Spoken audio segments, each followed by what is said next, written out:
नमस्कार दोस्तों, स्वागत है आप सभी लोगों का सोनू स्टडी क्लास है यूट्यूब चैनल। दोस्तों आज मैं आपसे लोगों को एनसीईआरटी बुक क्लास 11th भारतीय अर्थव्यवस्था चैप्टर 6 ग्रामीण विकास पर प्रश्न उत्तर मैं आप लोगों को इस वीडियो में बताऊंगा। प्रश्न नंबर 1, ग्रामीण विकास का क्या अर्थ है? ग्रामीण विकास से जुड़े मुख्य प्रश्नों को स्पष्ट करें। उत्तर, ग्रामीण विकास एक व्यापक शब्द है जो एक ग्राम के चहुमुखी विकास में बाधा उत्पन्न करने वाले सभी क्षेत्रों पर केंद्रित है। ग्रामीण विकास से जुड़े मुख्य प्रश्न इस प्रकार हैं। क, आधारिक संरचना का विकास। यह ग्रामीण विकास में एक प्राथमिक प्रश्न है। इसमें निम्नलिखित शामिल है। सवा नंबर एक साख सुविधाओं की व्यवस्था। नंबर 2, ग्रामीण बाजारों का विकास तथा इसका शहरी बाजारों के साथ एकीकरण। नंबर 3, परिवहन एवं संचार की संसाधनों, बैंकिंग सुविधाओं, बीमा सुविधाओं आदि का विकास।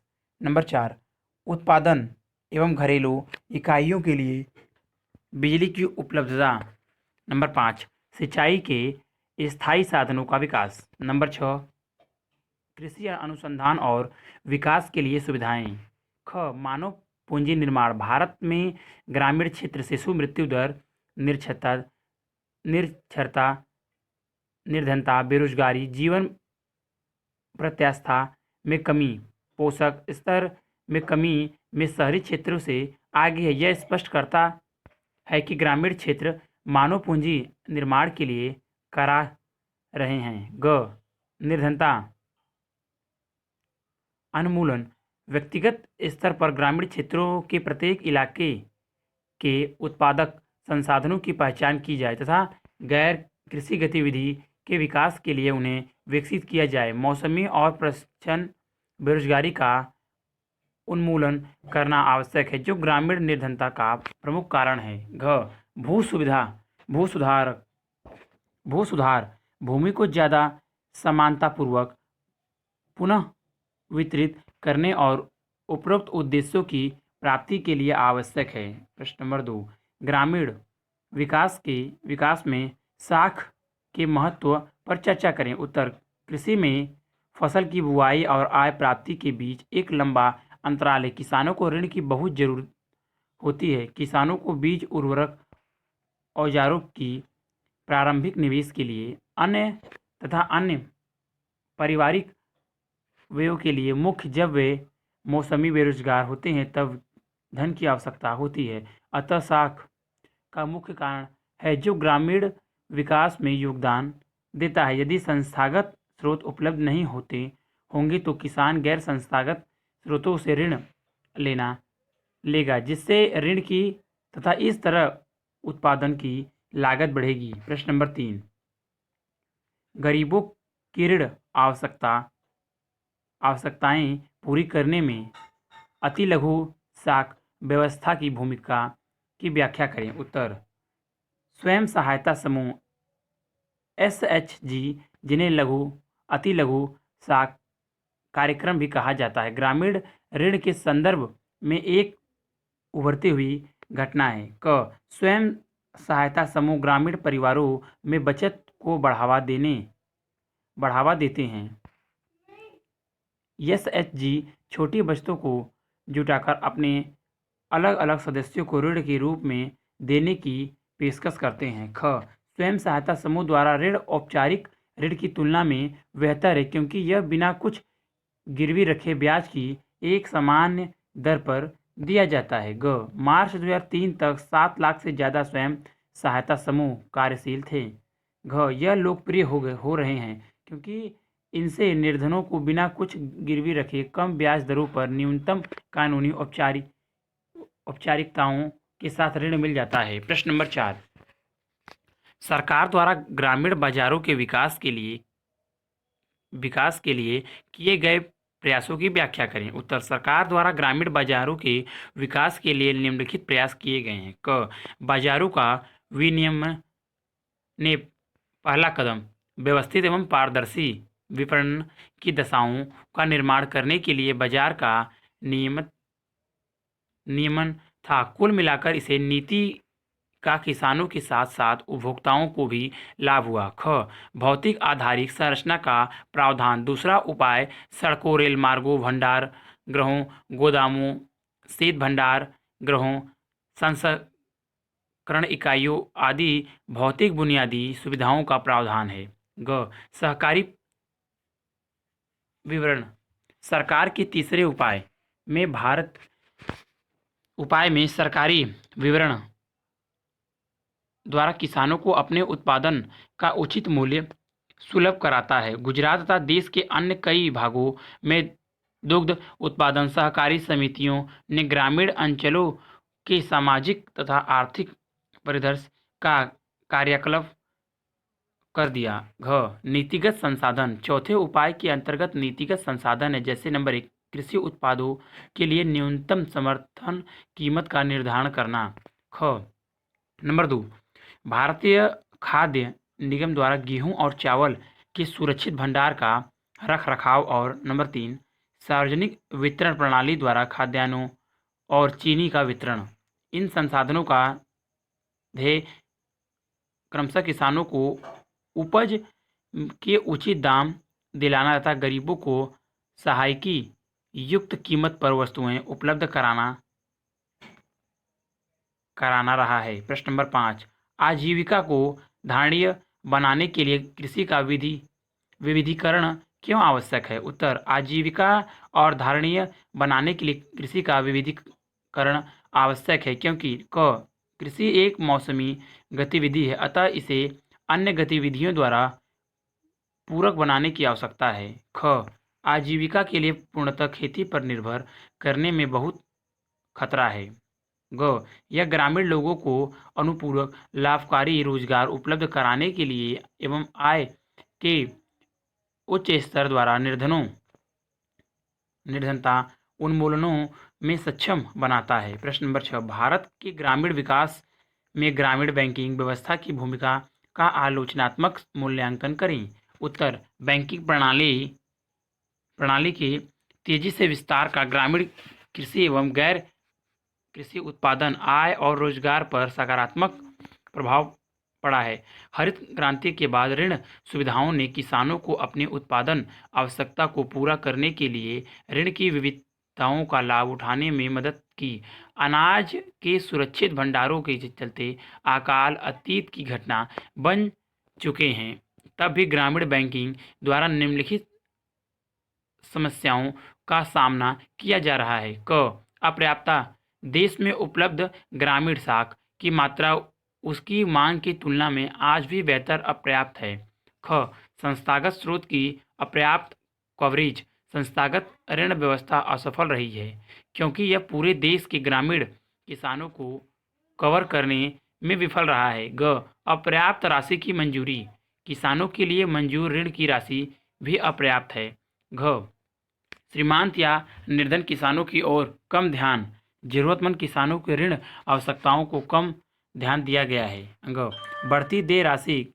कृषि ऋण में अति देय राशि की समस्या चिंता का एक विषय बना हुआ है। लंबे समय से कृषि ऋण का भुगतान न कर पाने वालों की दरों में वृद्धि हुई है। 50% से अधिक उधारकर्ताओं को जानबूझकर ऋण का भुगतान न करने वाले की श्रेणी में रखा गया है। यह बैंकिंग प्रणाली के सुचारू संचालन के लिए एक खतरा है और इसे नियंत्रित किया जाना आवश्यक है। सुधारों के बाद से कृषि बैंकिंग क्षेत्र के विस्तार एवं वृद्धि ने एक पिछला स्थान ले लिया है।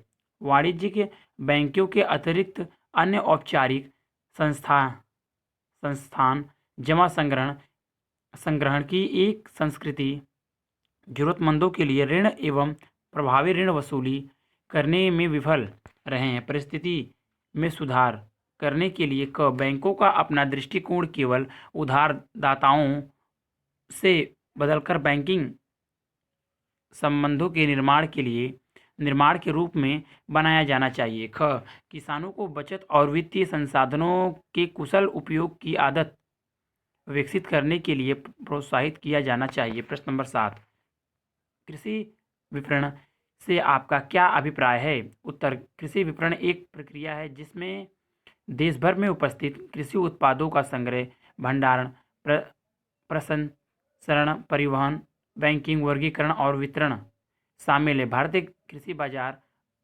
असमक्ष और कुछ हद तक आदिम काल के हैं। न्यूनतम समर्थन कीमत गेहूं और चावल के पक्षों में पक्षपाती है। व्यावसायीकृत भारतीय कृषि ने संसाधन पूर्ण क्षेत्रों को अधिक लाभान्वित किया। पिछड़े क्षेत्रों में विपणन संरचनाएं काफ़ी हद तक व्यावसायिक रूप से कार्य नहीं करती हैं। प्रश्न नंबर 8,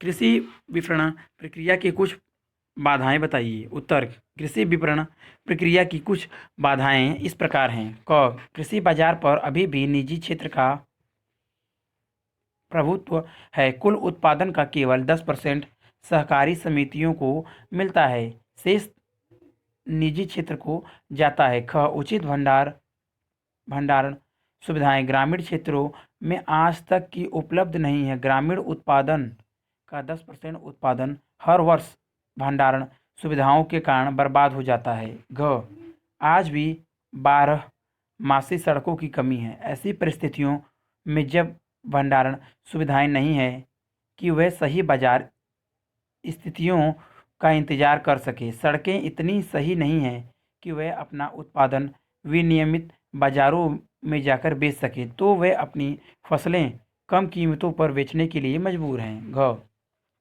भारतीय किसानों में बाजार की जानकारी एवं सूचना की कमी है। बाजार की मौजूदा कीमतों की जानकारी के अभाव में वे अपना उत्पादन कम कीमतों पर बेचने को मजबूर हैं। प्रश्न नंबर 9, कृषि विपणन के कुछ उपलब्ध वैकल्पिक माध्यमों के उदाहरण सहित चर्चा करें। उत्तर, कृषि विपणन के लिए उपलब्ध कुछ वैकल्पिक माध्यम इस प्रकार हैं। क, प्रत्यक्ष बाजार, कुछ ऐसे बाजार शुरू किए गए हैं जहां किसान स्वयं ही उपभोक्ता को अपना उत्पादन बेच सकें और मध्यस्थों का अंत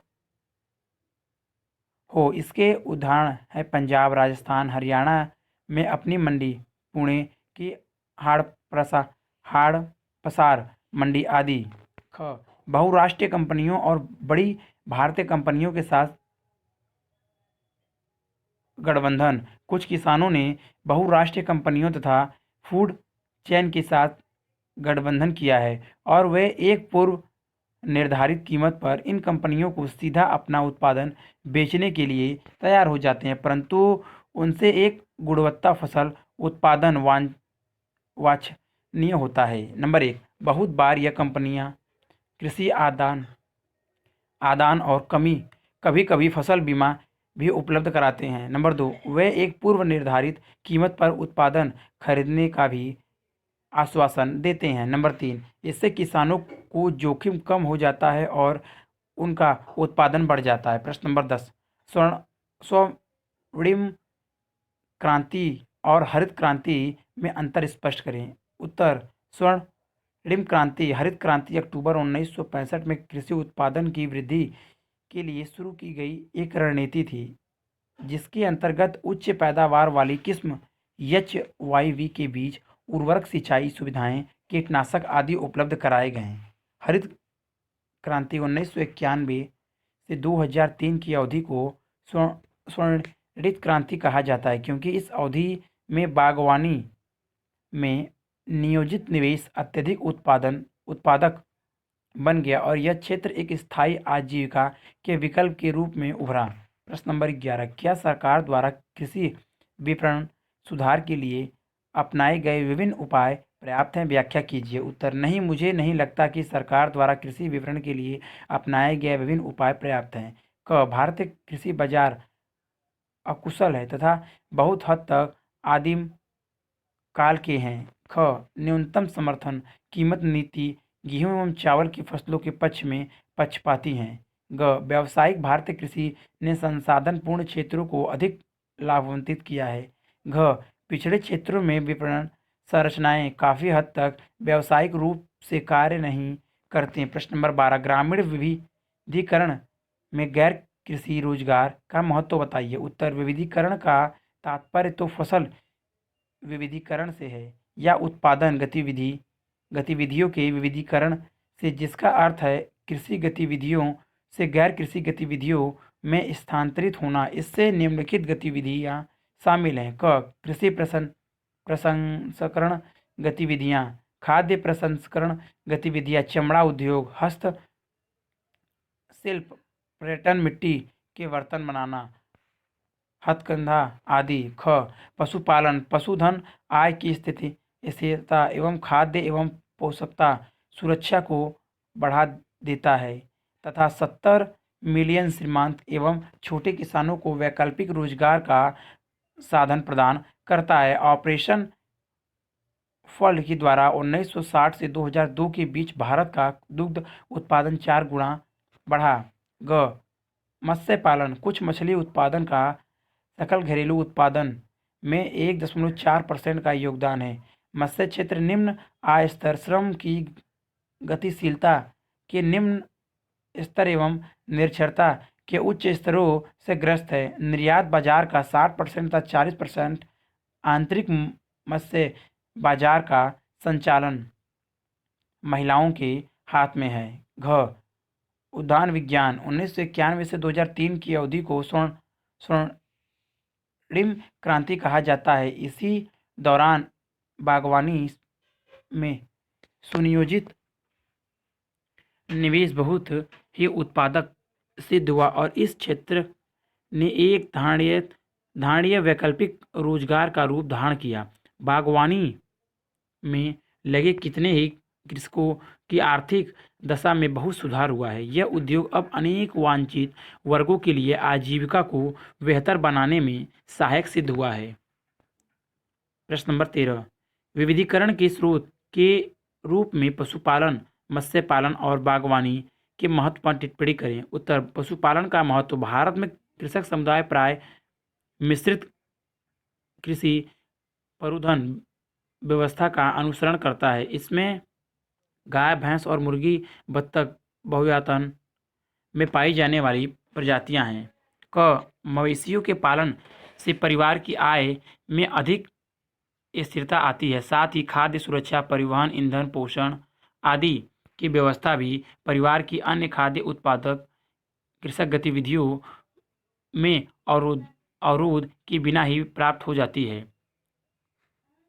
ख आज पशुपालन क्षेत्र देश के 7 करोड़ छोटे एवं सीमांत किसानों और भूमिहीन श्रमिकों को आजीविका कमाने के वैकल्पिक साधन सुलभ करा रहे हैं। ग महिलाओं की भी एक बड़ी संख्या इस क्षेत्र पर रोजगार पाती है। मत्स्य पालन का महत्व। आजकल देश के समस्त मत्स्य उत्पादन का 49%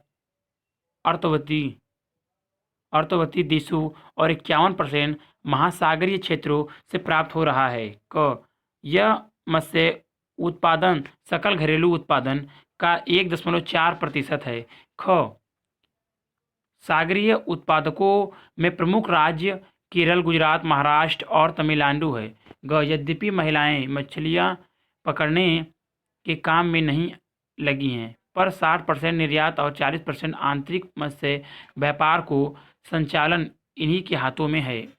उद्यान विज्ञान, बागवानी का महत्व। 1991 से 2003 के बीच अवधि को स्वर्णिम क्रांति कहा जाता है। क भारत आम, केला, नारियल, काजू जैसे फलों और अनेक मसालों के उत्पादन में आज विश्व का अग्रणी देश माना जाता है। ख फल सब्जियों के उत्पादन में भारत का विश्व में दूसरा स्थान है। ग बागवानी में लगे बहुत से कृषकों की दशा में बहुत सुधार हुआ है। पुष्प रोपण, पौधशाला की देखभाल, संकर बीजों का उत्पादन, ऊतक संवर्धन, फल फूलों का संवर्धन और खाद्य प्रसंस्करण ग्रामीण महिलाओं के लिए अब अधिक आय वाले रोजगार बन गए हैं। प्रश्न नंबर 14, सूचना औद्योगिकी धारणीय विकास तथा खाद्य सुरक्षा की प्राप्ति में बहुत ही महत्वपूर्ण योगदान करती है। टिप्पणी करें। उत्तर, सूचना प्रौद्योगिकी ने भारतीय अर्थव्यवस्था के अनेक क्षेत्रों में क्रांतिकारी परिवर्तन कर दिए हैं। 21वीं शताब्दी में देश में खाद्य सुरक्षा और धारणीय विकास में सूचना प्रौद्योगिकी निर्णायक योगदान दे सकती है। क सूचनाओं और उपयुक्त सॉफ्टवेयर का प्रयोग कर भारत प्रयोग कर सरकार सब्जी की खाद्य असुरक्षा की आशंका वाले क्षेत्रों का समय रहते अनुमान लगा सकती है। ख कृषि क्षेत्र में तो इसके विशेष योगदान हो सकते हैं। इस प्रौद्योगिकी द्वारा उदीयमान तकनीकों, कीमतों, मौसम तथा विभिन्न फसलों के लिए मृदा की दशाओं की उपयुक्त जानकारी का प्रसारण हो सकता है। ग इसमें ग्रामीण क्षेत्रों में बड़े स्तर पर रोजगार के अवसर उत्पन्न करने की संभावना भी है। घ इसका उद्देश्य